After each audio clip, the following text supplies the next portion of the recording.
Hello there, crafty friends. It's Carrie Rhoades. Welcome back to the Trinity Stamps YouTube channel. Today I am making a holiday wreath card. It's a new die set that goes with, it's an add-on for the circle-shaped card. It's the Holiday Wreath Add-On. So this is the circle-shaped card, and you can see here the wreath is going to fit right on it. I love this die set. I've been playing with it and I think it is so gorgeous. I love there's 2 layers for this, and I'm going to use those 2 layers to turn this wreath into a shaker. So I die cut my card base from green, and then I'm going to make my own background for the wreath itself. Now this was a labor of, I want to say love, but more like craziness.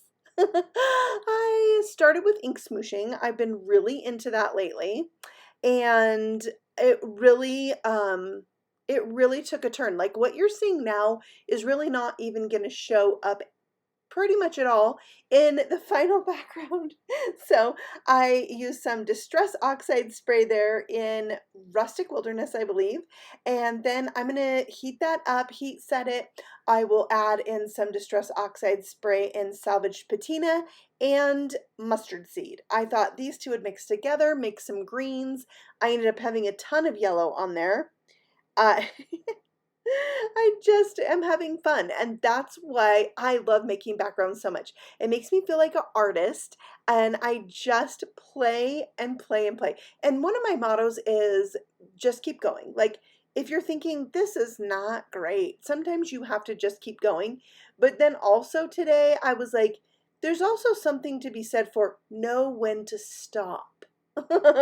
And I'm not sure that I got there, but I mean eventually I did, but I really just kept going. So I'm spritzing this with water, spritzing it with some more of that Salvage Patina. I felt like I needed a little bit more there, and going over some of that yellow, doing water. I'm doing some splatter here in a minute to just really build up the colors on this. So I was trying to like stick with mostly sprays for this, but I'm going to bring in some other things too. So when I spray my paper like this, I kind of like to spray towards the back of the box and let the spray like fall down onto the paper. So I did Rustic Wilderness again, and then I used the nozzle there to do some splatter, and I did some other splatters on there, and I just wasn't loving it. So I decided let's do a little paint on here, because a background I did the other day, I painted on it and did some polka dots, and it was so cute. But my idea for this one was not working out. So I was like, hey, what if we paint some like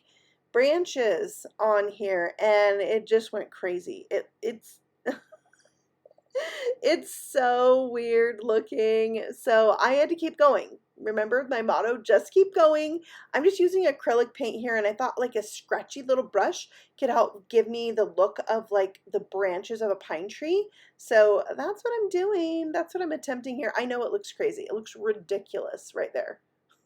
I probably should have just stopped before the paint and just left it, but I didn't. So I'm going to add some more on the side, and I just using whatever paint I could find. I used to have a ton of acrylic paint, and then my teenager got really crafty. Well, they're really an artist, and has taken over the acrylic paint. So it's time for me to get new acrylic paints, and I'm really wanting some like heavy body acrylic paint. I love ones that have a matte finish like this one.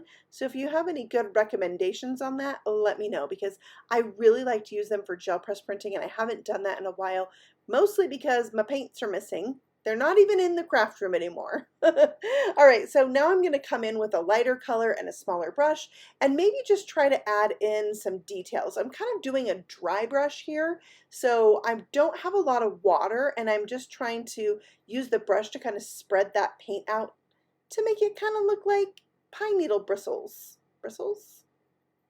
I think you know what I mean. They're not bristles. But yeah, I'm just also kind of working this lighter paint into the darker paint and letting them kind of blend together. And I was really liking how this was going. Some parts like this one got a little bit dark, and I will attempt to come in with a darker color, as you can see there. But then my branches got a little bit too like palm looking instead of pine needle looking. So I decided let's make this a snowy scene. So I'm going over the top back with the brush I really liked and white, and really giving this a look of some snowy pines. So that's the name of my paper, Snowy Pines. Snowy Pine, yeah. So there it is, all finished. I did that over the whole entire sheet and decided this is what I'm going to use. I did scan it and print out my scan. That way I can save the original, and then I don't feel bad about cutting this up, and I can use it time and time again. Okay, so here we are back to the wreath set. I'm going to die cut out the largest, most thickest part of the wreath first. And then I'm going to take that smaller layered piece, but I'm going to die cut that from this wreath, and that's going to give me two pieces that will become the top of my shaker. But I also need something to put my shaker on, so I'm going to die cut a second of this largest wreath piece. And then I'm going to need that largest wreath piece one more time, and I'm going to use that to die cut out, I'm going to save that piece for another project, a window sheet, because we'll need that for our shaker too. So there's the bottom layer, the top layer, we need a window sheet to go in between. So we'll do that with the largest wreath here. And I could attempt to line this up, but it's really hard on a clear window sheet.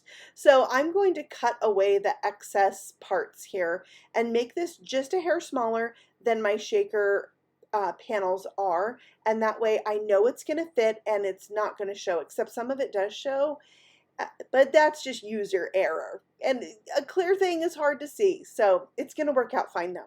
All right, so before I stick everything down and put it together, there's a lot of white on here for a die cut. You know, when you're not looking at the whole sheet, it can be, you know, kind of hard to tell what all that white is.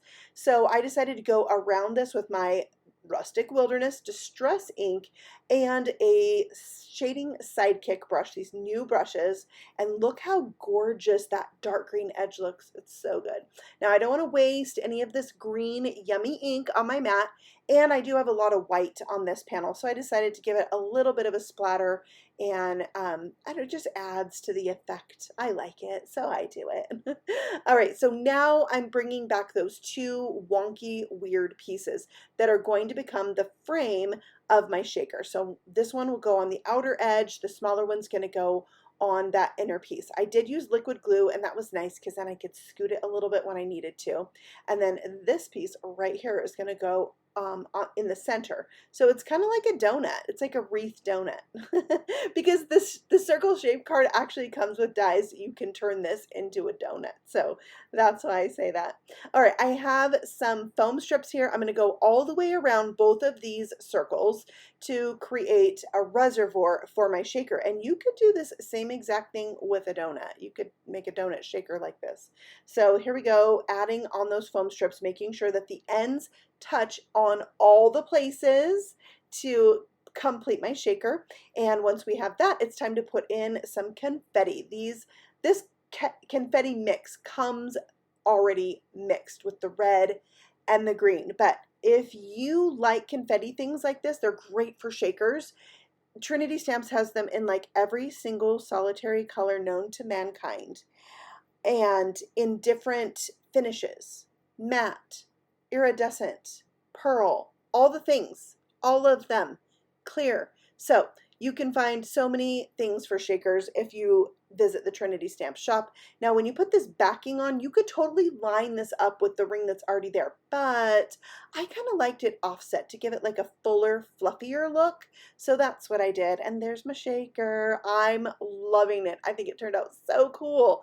So now we need to kind of put this card together. So here's that card base, the circle shaped card, but I wasn't sure I liked the middle to be green after all. So I'm going to think about that while I work on my bow. So there are 4 dies here that create the bow. You have 2 layers for the top.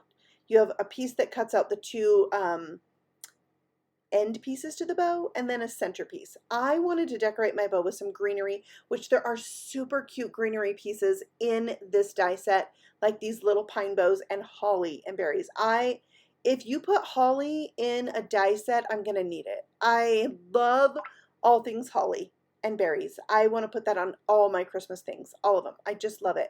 And these tiny little pine branches are darling. I love that you can use these to dress up the wreath, or you can use it to dress up your bow. You could use this on other things. You could use the little holly and berries on the hat of a snowman, which, by the way, there is a snowman add-on for the circle shaped card. It's called Snowman Parts. And you can make a melty snowman, and you can make just a regular snowman on the circle, like you're looking from the top down. It's really fun. I recently have played with it and made a video with that, but it's on my channel. But you can see lots of samples of that on the Trinity Stamps shop. If you just go to that listing, the snowman parts, and you'll see that the cute cards that our design team has made. And it's kind of nice to go back and refer to that. If it's a set that you end up purchasing, you can always go back to the shop and check out those pictures. Okay, so here's my bow. You can see I put the tails on. That's what they're called, the tails. The tails of the bow. And then there's that little square piece that goes in the center. I use some thin foam squares to pop this up. I'm in love with the thin foam squares lately, especially for something like this. You want dimension, but you're like, it'll make it too fat. Not if you use the thin ones. It's like my favorite thing lately. I'm obsessed with them. All right, so there's my darling bow with the berries. I love this bow. I'm going to add a little bit of a shading element to all the red parts with an R39 marker. I find whenever I'm shading a bow, or when I'm shading red cardstock, I need a really big contrast. So that's why I'm using such a dark red here. It can just get lost in the paper if you try to kind of match it and do tone on tone. I'm adding some foam to the back of this bow. I just decided, you know what? I'm going to make a fat card because that's what I like. So I'm going to stick that bow down. I'm actually going to use the bow to cover up a little bit of the window shade that's peeking from the shaker where I don't want it to peek. So I'm going to use the bow to cover that up. And then I die cut a little wood grain paper to put in the center of that. So it kind of looks like it's hanging on a door. I liked that. It's just a little kind of grayish tone to it. Perfect. All right, so we'll glue the wreath down to the card now. I like to do this with the card open.